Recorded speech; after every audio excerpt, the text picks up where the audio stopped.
Assalamualaikum warahmatullahi wabarakatuh. Halo teman-teman semua, perkenalkan nama saya Aldion Putra Nurwanto dari kelas 19 nomor absen 3.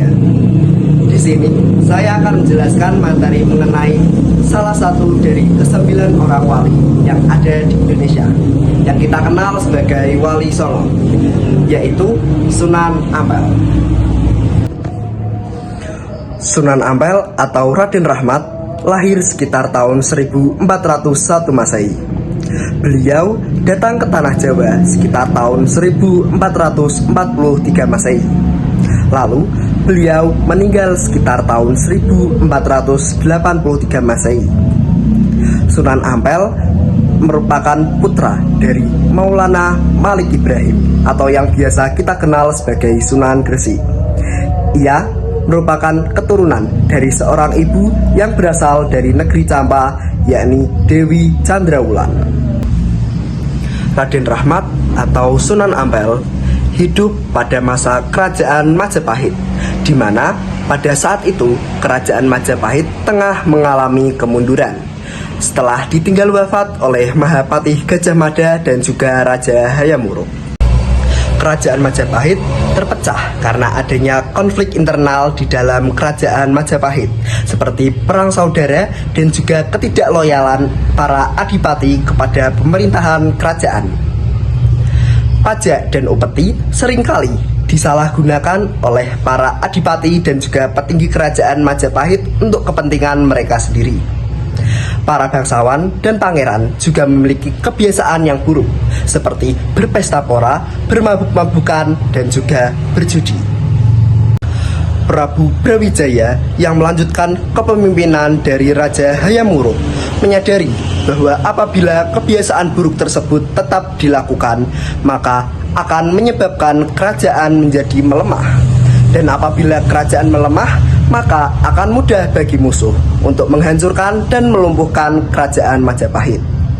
Maka karena adanya situasi tersebut, kerajaan Majapahit atas perintah dari Raja Brawijaya memutuskan untuk memanggil Raden Rahmat ke kerajaan Majapahit, yang dimana pada saat itu Raden Rahmat dikenal sebagai seseorang yang mendidik dan juga dapat mengatasi masalah pemerosotan moral pada masyarakat di abad tersebut.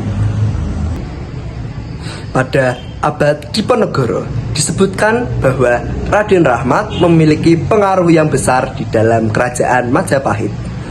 Meskipun Prabu Brawijaya menolak untuk masuk ke dalam agama Islam, namun ia memberikan keleluasaan kepada Raden Rahmat untuk mengajarkan ajaran agama Islam kepada rakyatnya, asalkan dilakukan tanpa paksaan.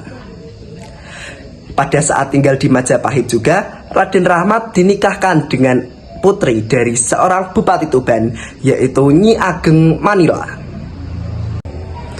Sunan Ampel atau Raden Rahmat kemudian mendirikan pondok pesantren yang dikenal dengan nama Pondok Pesantren Ampel Denta untuk memberikan pendidikan dan mengajarkan nilai-nilai Islam kepada masyarakat, dengan tujuan agar masyarakat wilayah Ampel mendapatkan ajaran agama Islam dan ajaran agama Islam terus berkembang di wilayah tersebut. Pondok pesantren ini menganut konsep pusat pendidikan yang telah ada pada masa Hindu-Buddha.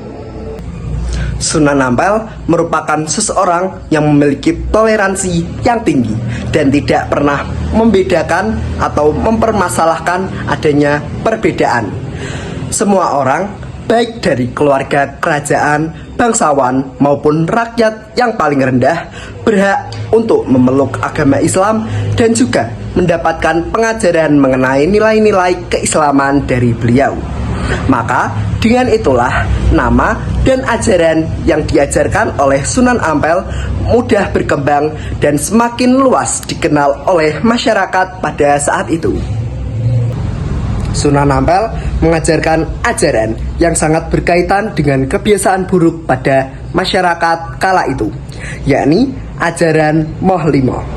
Ajaran Moh Limo berasal dari bahasa Jawa, yakni dari kata emoh atau moh yang berarti tidak mau, dan juga dari kata limo yang berarti lima. Artinya, ajaran untuk mengajak masyarakat meninggalkan kelima hal yang tercela. Nah, apa aja sih larangan Moh 5 yang diajarkan oleh Sunan Ampel? Yang pertama adalah moh main, yaitu tidak mau berjudi, mengundi nasib, dan juga memasang taruhan. Yang kedua adalah moh ngombe, yaitu tidak mau mabuk-mabukan dan juga meminum minuman keras seperti homer, bir, dan juga tuak.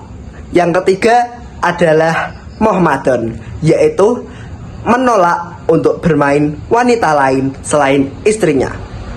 Selanjutnya adalah moh maling, yaitu tidak mau mencuri atau mengambil hak milik orang lain yang bukan miliknya. Yang terakhir adalah moh madat, yaitu tidak mau merokok dan menggunakan narkotika. Ada beberapa hal yang menyebabkan ajaran agama Islam sangat mudah masuk dan menyebar pada kerajaan Majapahit di kala itu. Padahal saat itu kerajaan Majapahit masih bernafaskan dengan agama Hindu-Buddha. Salah satunya adalah karena Sunan Ampel tidak memaksakan kepada masyarakat Majapahit saat itu untuk memeluk agama Islam. Sunan Ampel yang diperintah langsung oleh kerajaan untuk memperbaiki adab, akhlak, dan juga moral masyarakat yang mengalami degradasi moral dan penurunan moral sosial pasca wafatnya Mahapatih Gajah Mada dan juga Prabu Hayam Wuruk. Dari situlah Sunan Ampel mulai menanamkan nilai-nilai ajaran agama Islam kepada masyarakat kerajaan Majapahit. Sunan Ampel mengajarkan ajaran agama Islam dengan cara yang lemah lembut, tanpa paksaan, dan juga tanpa kekerasan. Dan yang perlu digarisbawahi, ia mengajarkan agama Islam dengan cara mengajak, bukan dengan cara menyuruh. Dan yang perlu diperhatikan oleh masyarakat di era modern seperti ini adalah sejak zaman dahulu, sejak pertama kali pedagang Arab datang ke Nusantara dengan membawa ajaran agama Islam, Islam tidak pernah mengajarkan dengan cara kekerasan, karena Islam memiliki misi untuk membawa perdamaian, baik di sektor politik, pendidikan, sosial, maupun budaya. Sehingga dengan hal tersebutlah ajaran agama Islam sangat mudah masuk dan berkembang pesat di Nusantara, terutama di Indonesia dan di tanah Jawa.